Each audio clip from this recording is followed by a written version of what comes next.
झोप येत नाहीये का? पण नेहमी तर वेळेवर झोपतोस तू. झोप काय आजी, कोणतीच गोष्ट वेळेवर होत नाही. सगळा नुसता गुंता झालाय, काहीच कळत नाहीये खरंच. काय करायचं ना काहीच कळत नाहीये. तुला खरं सांगू वेदांत, आता हा गुंता ना फक्त तू सोडवू शकतोस. मी? हो, कारण सगळ्या गोष्टी फक्त तुझ्यावर अवलंबून आहेत. आजी, माझ्यामुळे आहे का हा गुंता? एकीकडे आईचा हट्ट आणि दुसरीकडे विक्रांत. कशाला प्रेमात पडलाय ना हा कोणास ठाऊक. हे बघ, आता ना तुलाच काहीतरी करावं लागेल. पण मी काय करू शकतो? लग्न. तू लग्न कर.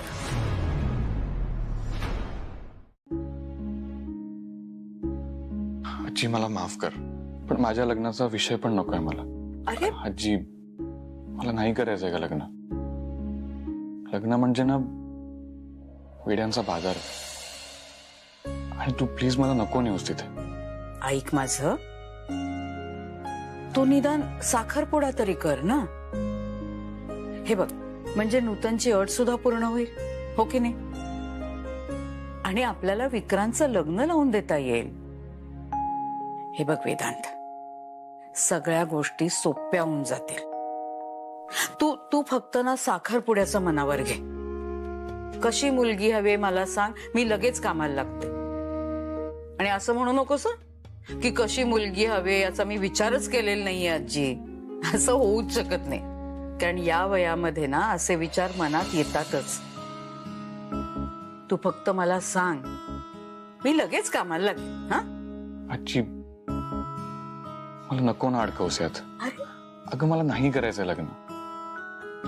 लग्न न करता विक्रांतच्या लग्नासाठी धावपळ करून माझा फोकस हल्लाय. ऑफिसला तर जातोय, पण कामाकडे अजिबात लक्ष लागत नाही. माझ्या मनासारखं काहीच होत नाही. आणि आद्याच्या लग्नापासून ना हे सगळं असंच सुरू आहे. लग्न न करता ही अवस्था आहे. जर लग्न केलं ना तर नक्की गाडी रुळावरून घसरणार. आणि हे तुला कोणी सांगितलं? हा सांग ना वेदांत. उलट लग्न केलंस ना तर तुला तुझा फोकस सापडेल, एक दिशा मिळेल. खरंच सांगते. आणि तुला काय वाटतं रे, तू एकटा हा बिझनेस मोठा करू शकणार आहेस? हा, ऑफिसमध्ये एक टीम असते की नाही, तशीच घरामध्ये सुद्धा दोघांची टीम असावी लागते. अरे हा प्रवास एकट्याने नाही करता येत. की जाऊन सारिकाला बघून यावं, तिची विचारपूस करावी. वाटलं मला पण वाटलं. मी आजीला बोललो सुद्धा. मला खूप वाईट वाटतंय. तू विचार आजीला. हो ग, खरंच तो मला म्हणाला होता की त्याला वाटतंय तिला भेटावं. त्याला असंही वाटतंय की तिला जो त्रास होतोय ना तो त्याच्यामुळे होतोय. त्याला त्यांची लहानपणीची मैत्री आठवली. खरंच वाटतंय त्याला की तिला भेटून यावं म्हणून. नुसतं वाटून काय उपयोग आहे? जिथे विचार करायला हवा तिथे विचार न करता उडी घ्यायची. आणि जिथे पाहिजे तिथे नुसता विचार करत बसायचा. विचार करण्यापेक्षा ना जरा जाऊन यायला हवं होतं, नाही का? सारिकाचे बाबा तुमच्या वडिलांचे जुने मित्र आहेत. आणि अजून एक गोष्ट, आपल्या आद्याचं सासर येते. अरे सारिकासाठी नाही, पण निदान आपल्या आद्यासाठी तरी तोंड दाखवायला काहीच हरकत नव्हती. आई, जातो मी आधी आद्याशी बोलतो आणि मग ठरवतो. मी पण जातो दादा बरोबर. नाही, नको नको, तू त्याच्याबरोबर जाऊ नकोस. त्याला आधीच खूप कामं असतात आणि तू रिकामाच असतोस ना. तू माझ्या बरोबर चल, मलाही सोबत होईल. आणि ड्रायव्हरला नाही न्यायचंय मला. लोकांचं सगळीकडे लक्ष असतं. उगीचच विषय मिळतात त्यांना चर्चेला. ठीक आहे, येतो मी. नूतन, मी सुद्धा येऊ का? नाही, नको, आत्ता नको. म्हणजे सगळ्यांनी एकदम जायला नको त्यांच्याकडे. मी जाते, परिस्थितीचा अंदाज घेते आणि तुला सांगते. तुझी गरज पडेल त्यांना, बघते मी विचारून. बर. पण आधी ह्या घोड्याला घेऊन जाते, बरोबर? आई, ती मला बघून मला मारायला नाही ना येणार? नाही, तिला वेळ लागलाय ना. अरे विक्रांत, काय बोलतोयस तू हे? तिला बरं नाहीये. तिथे जाऊन तू हे असं वागणार आहेस, असं बोलणार आहेस? अगं, तूच म्हणालीस ना तिला वेळ लागलाय म्हणून. तोंडातून निघून गेलं माझ्या. काय रे काय नाही. विक्रांत, तुला माहितीये ना, मला गोष्टी लपवलेल्या अजिबात आवडत नाहीत. आणि तू आजीला काहीही सांगू शकतोस, हो की नाही? आजी, मला वाईट वाटतंय ग सारिकाबद्दल. बर. मग तुला सारिकाचा त्रास कमी करायचा आहे का? सांग ना, काय करू? म्हणजे बघ हं, ती तुझी स्वप्न बघतीये, तिला तू हवायस, हो की नाही? मग तू तिच्याशी लग्न करून टाक. जी, तू पण ना. अरे, आत्ताच तू म्हणालास ना तुला तिचा त्रास कमी करायचा आहे म्हणून. अगं, पण मी तिच्याशी लग्न करून माझं काय होईल? काय होणार आहे? तिचा नवरा होशील. आजी, पण मला आरती आवडते ना. आरती माझ्या आयुष्यात आली नसती ना तर मी केलं असतं सारिकाशी लग्न आईच्या सांगण्यावर. किती चांगली मैत्रीण होती ती माझी. लहानपणी किती खेळलोय आम्ही एकत्र. म्हणून काळजी वाटते ग तिची एक मित्र म्हणून. आणि ते स्वाभाविक आहे ना. तेव्हा काय नातू दिलेस रे तुम्हाला? हा, मी एका नातवाच्या मनाच्या कुठल्याही कोपऱ्यामध्ये कुठल्याच भावना नाहीत. आणि एक हा ज्याच्या मनामध्ये फक्त भावना आणि भावनाच आहेत. विक्रांत, हे बस सगळं ठीक होईल. सारिका सुद्धा बरी होईल आणि तुझं लग्न आरतीशीच होईल. नक्की ना? हो रे बाळा, नक्की होईल. पण हे बघ, उतावेळपणा कमी कर. हे जे काही सगळं होतंय ना, हे तुझ्या उतावेळपणामुळे होतंय. कळतंय का? तुझा दादा तुला सांगतोय काम कर, काम कर, आणि तू काय करतोयस? फक्त प्रेम प्रेम करत असतोस. लहानपणी ना बहुतेक जरा जास्तच भातुकली खेळलेला दिसतोस. काय? काय नाही. जवळपास रोज तुम्ही आम्हाला सांगताय की सारिका बरी होणार आहे, नॉर्मलला येणार आहे, पण तसं काहीच घडत नाहीये. डॉक्टर, तिचे भास तर आता वाढतच चाललेत. तुम्ही इंजेक्शन देता, ती झोपते, बस तेवढाच वेळ. एकदा का डोळे उघडले की परत तिच्या स्वप्नात गुंतत जाते. हो, किती दिवस लागणार आहेत अजून? वेळ लागेल. तुम्हाला पेशन्स ठेवावेच लागतील. संपलेत आमचे पेशन्स. आता तर मला भीती वाटायला लागलीये की या आजारातून सारिका बरी होणार आहे की नाही. अहो, हसत खेळत बागडत असायची माझी मुलगी, आणि काय अवस्था झाली आहे तिची आता. आम्हाला नाही बघवत हो तिची अवस्था. हे बघा, तिला माहीतही नाहीये की ती आजारी आहे. अहो, तोच तर तिचा आजार आहे. डॉक्टर, तुमच्या औषधांचा काहीही परिणाम तिच्यावर होत नाहीये. तुम्ही डोस वाढवा किंवा तुमची ट्रीटमेंट बदला. तसा एक इलाज आहे, तो म्हणजे ECT. म्हणजे नॉर्मली म्हणायचं झालं तर शॉक ट्रीटमेंट. म्हणजे मेंदूला विजेचा सौम्य झटका देतात. काय? तुम्ही शॉक देणार माझ्या मुलीला? अहो, घाबरू नका, तो एक उपचाराचा भाग आहे. हो, पण त्याचे साईड इफेक्ट्स मात्र असू शकतात.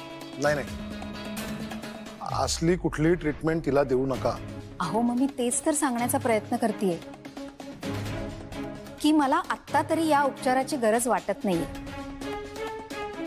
हे बघा बडवाईक साहेब, तुम्ही जरा समजून घ्या. तुमच्या मुलीचा आजार हा मानसिक आहे. म्हणजे बघा, समजा जर बीपी असेल किंवा डायबिटीस असेल तर तो आपल्याला मोजता येतो आणि मग तो कंट्रोलमध्ये ठेवता येतो. पण मानसिक आजार हा पेशंटचे नातेवाईक सुद्धा समजून घेत नाहीत. आमच्या परीने मेडिकली जे काही शक्य आहे ते आम्ही सगळं करतोय. पण अशा परिस्थितीत वाट बघणं याखेरीज आपल्या हातात खरंच काही नाहीये. तुम्हाला जर एखाद्या दुसऱ्या डॉक्टरचं ओपिनियन घ्यायचं असेल तर तुम्ही नक्कीच घेऊ शकता. I don't mind. पण निदान तोपर्यंत तरी तुमची मुलगी जोपर्यंत नॉर्मल होत नाही तोपर्यंत तिच्या कलानीच तुम्हाला घ्यावं लागेल. डॉक्टर, अजून किती दिवस? शेवटी स्वप्न तुटेल तेव्हा काय? हो, मी तेच तर सांगतेय की प्लीज घाई करू नका. कशी आहे सारिका? झोपली ती. तिचा चेहरा डोळ्यासमोरून जातच नाहीये. खरंच खूप वाईट वाटलं मला तिची अवस्था बघून. मला तर तिची ही अवस्था बघवतच नाहीये हो. डॉक्टर येऊन गेले, इंजेक्शन पण दिलंय, पण झोपेतून बाहेर आल्यावर परत तेच सुरू होणार. डॉक्टर म्हणाले तिच्या कलानी घ्या, पण खूप खूप कठीण जात आहे हो. काय म्हणणं आहे डॉक्टरांचं? नुसत्या औषधाने काही होणार नाही म्हणतायत. नाही, आता असते ती आनंदात, पण सत्य कधीतरी समोर येईलच ना. तेव्हा काय होईल? नूतनताई, ही जखम खूप खोल आहे. खोट्या आनंदाने नाही भरून निघणार. हे बघा, खचून जाऊ नका. आपण सगळे प्रयत्न करू आणि काहीही लागलं ना तरी फोन करा, मी येईन. ठेवते.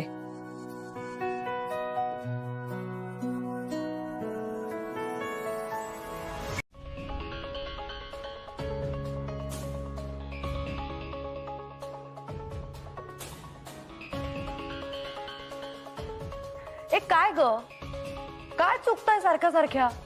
एक मिनिट, काय चाललंय तुमचं? हा, किती चुकताय? हे बघा, एकमेकींमध्ये ठरवा आणि स्टेप्स करा बघू. चला माझ्या समोर करा. ओके. 5 6 7 गो. 1 2 3 4 5. बघितलं, कोऑर्डिनेशनच नाहीये तुमच्या दोघींमध्ये. ठरवा ना स्टेप्स नीट. होईल होईल आता होईल. चल करूया. 5 6 7 8 1 2 3 4 5 6 7 8 1 2 3 4 5.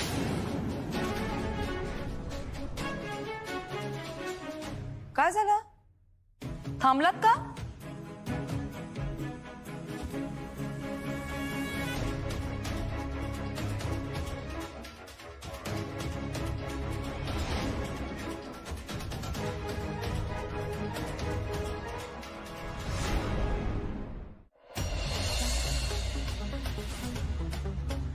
विक्रांत,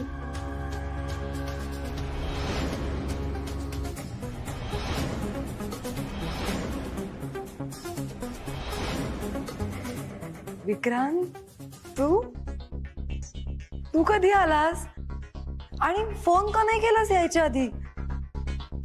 विक्रांत, तू आमचा डान्स नाही ना पाहिलास? बरं ऐक ना, तुम्ही कुठलं गाणं सिलेक्ट केलंय आणि झाली डान्सची प्रॅक्टिस?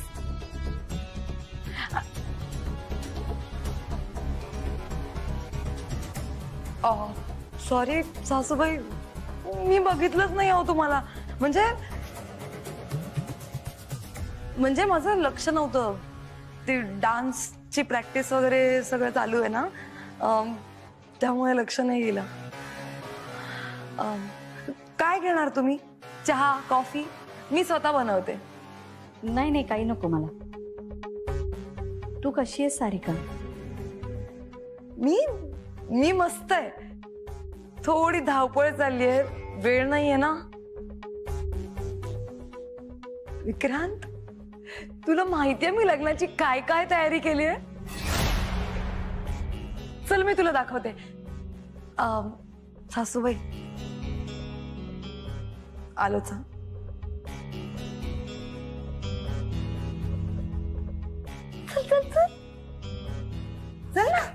ये.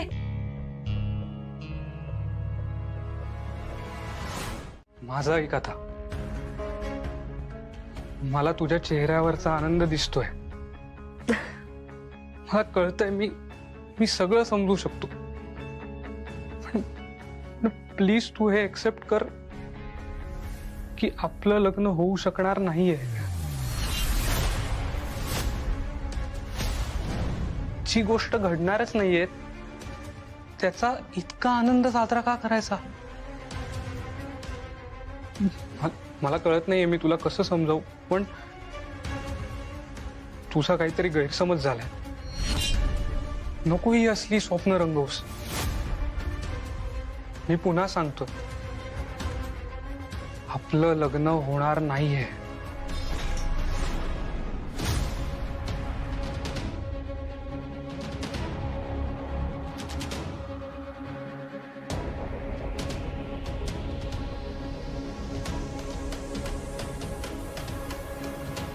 त्याचं चांगलं वाईट त्याला नाही कळत आणि त्याच्या विरोधाची जबाबदारी माझी. आणि वेदांत वेदांचं त्याच्या लहान भावावर खूप प्रेम आहे आणि म्हणूनच तो विक्रांतची आजपर्यंत साथ देत आलाय. पण मला फरक पडत नाही आणि मी काय सगळे निर्णय मुलांना विचारून घ्यायचे का? पण मग दोघांनी विरोध केला तर? आणि मुलं नाहीच म्हणाली तर तुम्ही सांगितलेली कल्पना मुलात आणायला काहीच हरकत नाही. पण पुढे काही झालं तर? कल्पना तुम्हीच दिली आहेत आणि माझी त्याला साथ आहे आणि तुमच्यासारख्या कर्तबगार राजकारणी माणसाला काहीच कठीण नाही. तेव्हा आता चर्चा नको. हे सगळं कसं करायचंय हे आपण ठरवूया.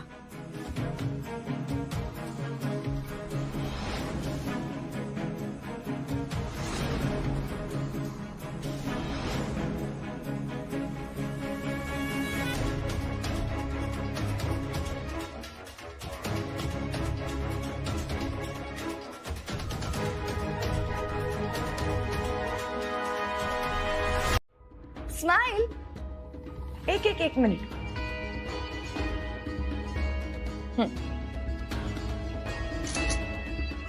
आता ना जीजू तुम्ही सारिकाच्या खांद्यावर हात ठेवा.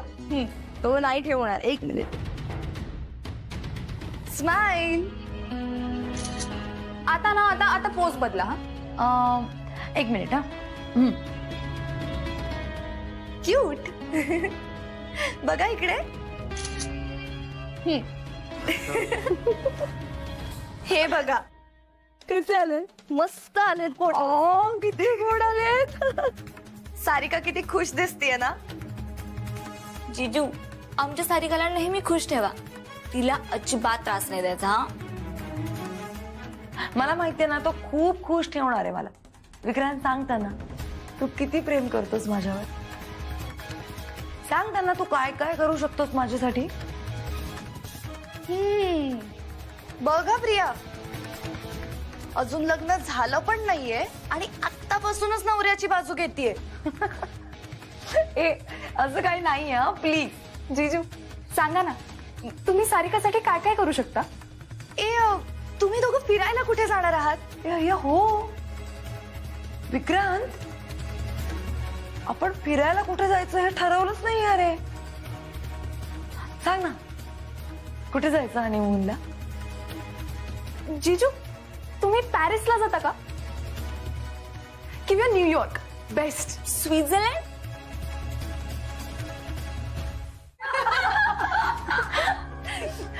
सारिका अवघड आहे तुझं. अगं विक्रांत जीजू काहीच बोलत नाहीत. असं काही नाहीये. हे बघा तो बोलतो. आत्ता तुमच्या समोर लाजतोय. माझ्याशी खूप बोलतो. हो की नाही विक्रांत. बरं आम्हाला सांगा की तुमची लव्ह स्टोरी कशी सुरू झाली. तुम्ही लहानपणीपासून फ्रेंड्स होतात ना. प्लीज मला जाऊ द्या. माझी आई वाट बघत असेल. जीजू आता आई नाही करायचा, आता फक्त सारिका करायचं. एक मिनिट थांबा बास झालं, बास झालं. नाही ऍक्च्युली जाऊ दे त्याला खाली, मी पण जाते. मला पण सासूबाईंशी बोलायचंय. चल बरं मला सांग, सासूबाईंनी नक्की काय काय ठरवलंय रे? म्हणून तर दृष्ट काढतीये.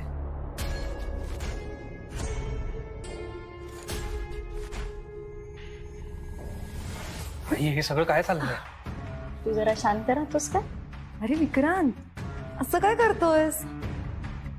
मम्माने दृष्ट काढली ना आपली. काही लोकांची नजर असते वाईट, त्यामुळे दृष्ट काढलेली बरी नाही का? मी आलेच. या बसा ना. हो चल विक्रांत.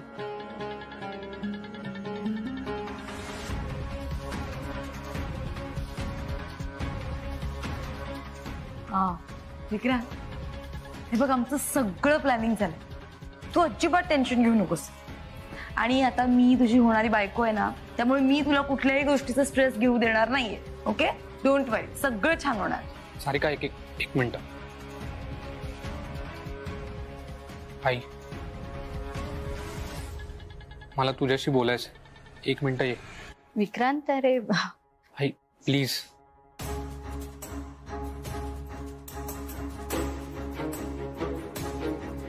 हे सगळं काय चाललंय? तू जरा शांत राहतोस का? मी घरी जाऊन सगळं सांगते तुला. आता इथे एक शब्द बोलू नकोस. सारिका आजारी आहे, तेव्हा तिच्या मनासारखं आपल्याला वागायलाच पाहिजे. अरे त्याच्यामुळे तिला बरं वाटणार आहे. कळत नाहीये का? तू एवढंही करू शकत नाहीस का तिच्यासाठी? जरा ना बोला हो म्हणायला शिक. क्रांत, च्या बाजूला जाऊन बस.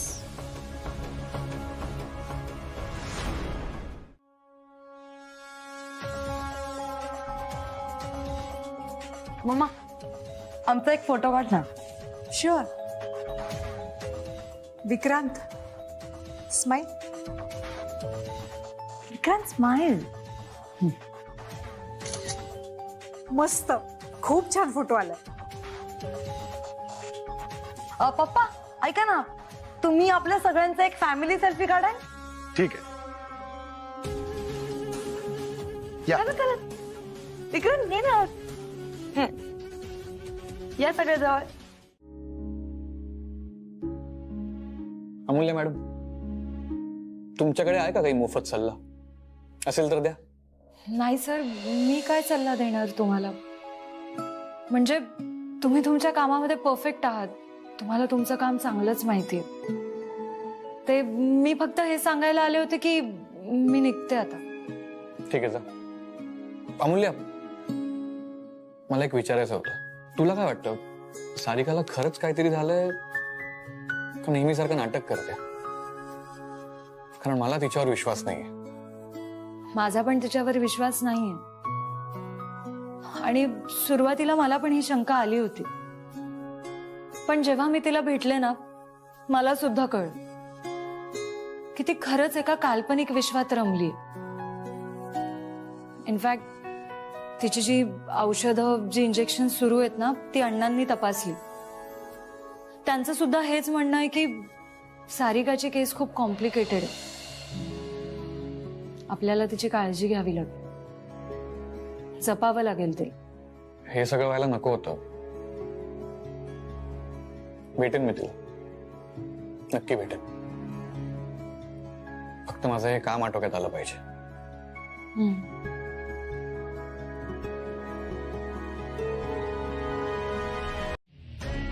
त्याच्या कामात अडकलाय. चंदीगड, कलकत्ता. हो कळलं मला. ही अशी संधी आपल्याला परत कधीच मिळणार नाही. हो, उत्तम संधी आहे. कारण आपल्या कामात अडथळा फक्त वेदांतच आणू शकतो. आणि तुमची आई. तिला पाठवते मी परत. काहीतरी कारण सांगते. मी पार्टीच्या कामासाठी बाहेर आहे सांगते. पण पण काय वहिनी, पण विक्रांतचं काय? तो कुठे पळून गेला तर? तुम्ही या गोष्टीचा विचार केलात हे बरं झालं, पण वहिनी तुम्ही विक्रांतची काळजी अजिबात करू नका. आता ते सगळं तुम्ही माझ्यावर सोडा. तुम्ही फक्त तयारीला लागा आणि लवकरात लवकर निघा. आणखीन एक, वहिनी तुमचे हे उपकार मी कधीच विसरणार नाही.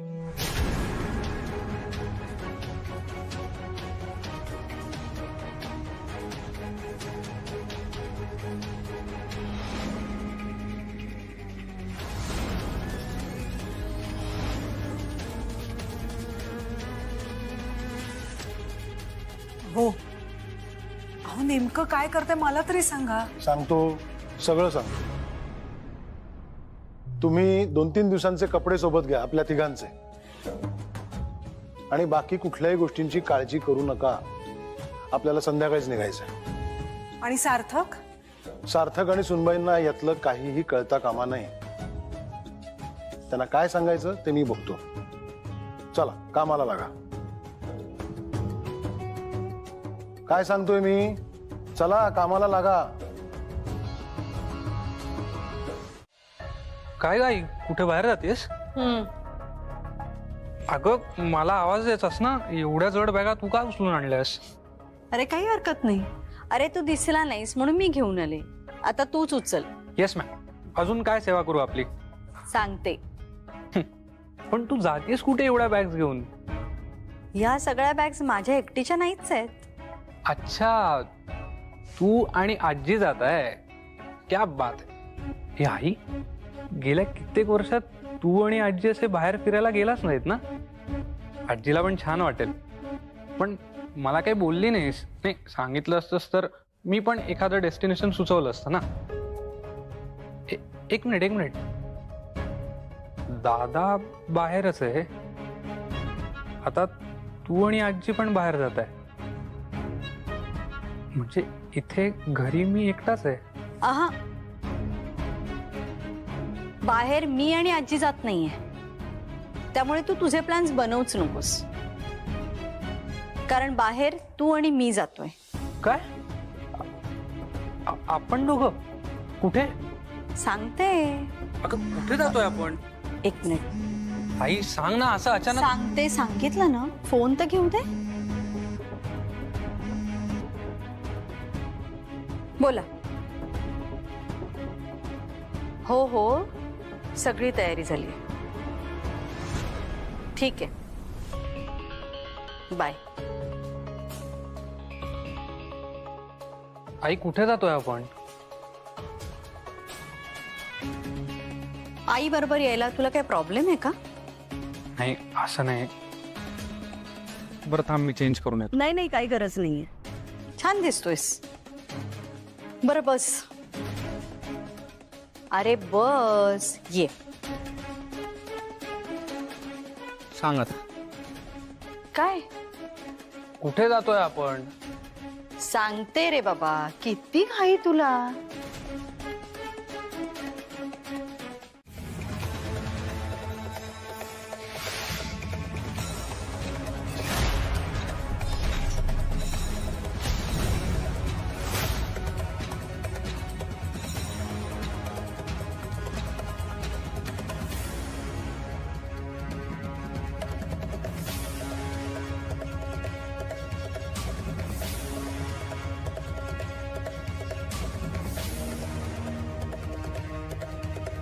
आई, कोण माणसं आहे ती?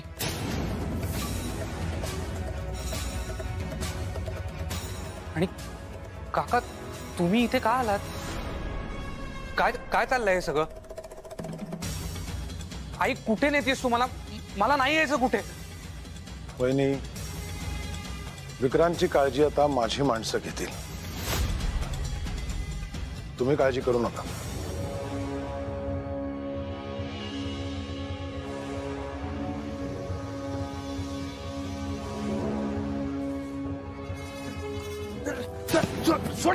सोड. अरे सोड मला. आई, अरे सोड ना. सोड. आई काय चाललंय? विक्रांत, ऐक माझं. आई आहे मी तुझी. माझ्यावर विश्वास नाहीये का? चल आमच्या बरोबर. कुठे? योग्य वेळ आली की कळेल सगळं. तुम्ही त्याला कोणताही त्रास द्यायचा नाही, त्याला त्रास होताच कामा नाही. फक्त त्याला गाडीत नेऊन बसवायचं, कळलं? आई आई का हो आई ऐक ना आई.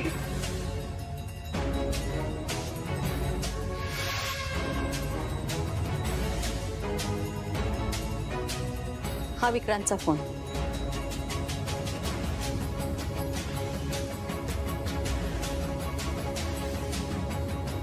तुम्ही व्हा पुढे, मी आलेच.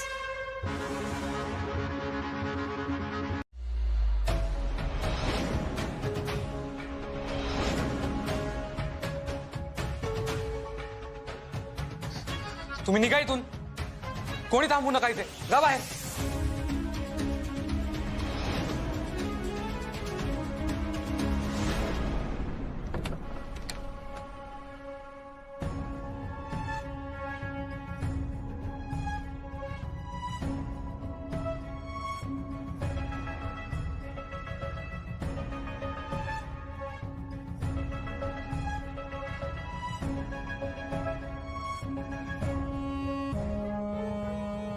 होय, काय करताय तुम्ही? हे चुकीचं आहे सगळं. असं लग्न होतं का कुठे? काय समजता तुम्ही स्वतःला? आई आई थांबव हे सगळं. हे चुकीचं आहे, मला नाही थांबायचं इथे. मला आत्ताच्या आत्ता घरी जायचंय. विक्रांत ऐक, तू जरा शांत हो. इथे जरा बस आणि मी काय म्हणते ते शांतपणे ऐक. नाही ऐकणार आहे मी. मला नाही करायचं हे लग्न. मला नाही करायचं हे लग्न. हे जे काय होतंय ना ते बेकायदेशीर आहे. मी पोलिसात तक्रार करीन आणि सांगीन त्यांना मला डांबून ठेवलं होतं यांनी. हे असतील मोठे लीडर, पण मी नाही घाबरत त्यांना. आणि का करायचं मी यांच्या मुलीशी लग्न? मला नाही आवडत सारिका, अजिबात नाही आवडत. आई मला आरतीशी लग्न करायचंय. वहिनी, मी बोलते त्याच्याशी, नका काळजी करू. विक्रांत, अरे तुला कसं समजत नाहीये? सारिका खूप चांगली मुलगी आहे, तुझ्यावर प्रेम करणारी मुलगी आहे. आणि तू त्या आरतीच्या मागे धावतोयस. हे बघ, आम्ही जे काही करतोय ना ते पूर्ण विचार करून करतोय. तेव्हा आता मी जे सांगीन ते ऐकायचंय. नाही नाही करणार मी सारिकाशी लग्न. विक्रांत, डोकं जरा शांत ठेव आणि विचार कर. अरे नुसतं लग्न होणार नाहीये, हे 2 कुटुंब एकत्र येणार आहेत. आणि तुला कल्पना सुद्धा नाहीये सारिका बरोबर लग्न करून तुझा किती फायदा होणार आहे. आई तू का वागतेस अशी? या माणसाने आता तुझ्या मुलाला धमकी दिली आणि तू काहीच बोलली नाहीस. काय झालंय तुला? का करायचंय हे लग्न? काय हा सगळा 8 तास? तुझ्याशी तरी का बोलतोय? तू पण त्यांच्याच बाजूनेस ना. तुलाच हवं आहे लग्न, मी नाही होऊ देणार आहे लग्न. विक्रांत, हे लग्न होणार आहे. आता गोंधळ घालू नकोस. पण का करू मी हे लग्न? मी सांगते म्हणून, तुझी आई सांगते म्हणून. तुझं भलं कशात आहे हे तुझ्यापेक्षा तुझ्या आईला जास्त समजतं. सारिका तुझं भविष्य आहे. तेव्हा मुकाट्याने मी जे काही सांगते ते ऐक, कळतंय? आणि तुला कोणी हात लावावा, तुझ्यावर जबरदस्ती करावी किंवा बडवाईकांच्या लोकांनी तुला काही करावा अशी माझी अजिबात इच्छा नाही. समजतंय?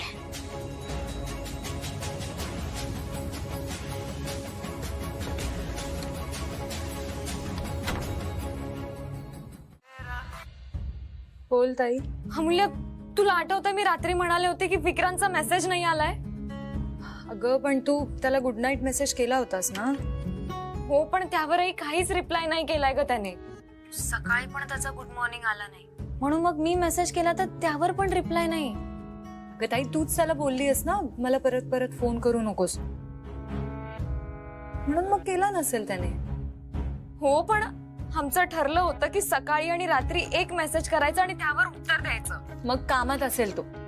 अगं वेदांत नाहीये ना, त्याने काहीतरी दिलं असेल त्याला काम. नाही अमूल्य, मेसेज डिलिव्हरच होत नाहीये ते काही नाही, म्हणून मग मी त्याला कॉल केला तर त्याचा फोन सुद्धा स्विच ऑफ लागतोय ग. मला खूप भीती वाटते ग. अमूल्य, गेल्या वेळासारखं काही करणार तर नाही ना तो? नाही नाही, तो नाही तसं काही करणार. हो, मला पण असं वाटतं की नाही करणार. मी नीट समजावून सांगितलं होतं ग त्याला, रागवले नाही मी त्याला. हे बघ ताई, तू घाबरू नकोस. मी एक काम करते, मी आद्या बहिणीला विचारते, तिला माहिती असेल. तू नको बरं टेन्शन घेऊस. इतक्या दिवसात असं कधीही झालं नाहीये ग. मी मेसेज केला की लगेच त्याचा मेसेज यायचा. मी कधीही कॉल करू शकते म्हणून तू कधीच फोन बंद ठेवत नाही. त्याचं फोनचं चार्जिंग संपलंय असं सुद्धा झालेलं नाहीये कधी. मला आता खरंच खूप भीती वाटते. ताई, तू टेन्शन नको घेऊस. मी बोलते आद्या बहिणीशी, तुला करते कॉल बॅक. ओके?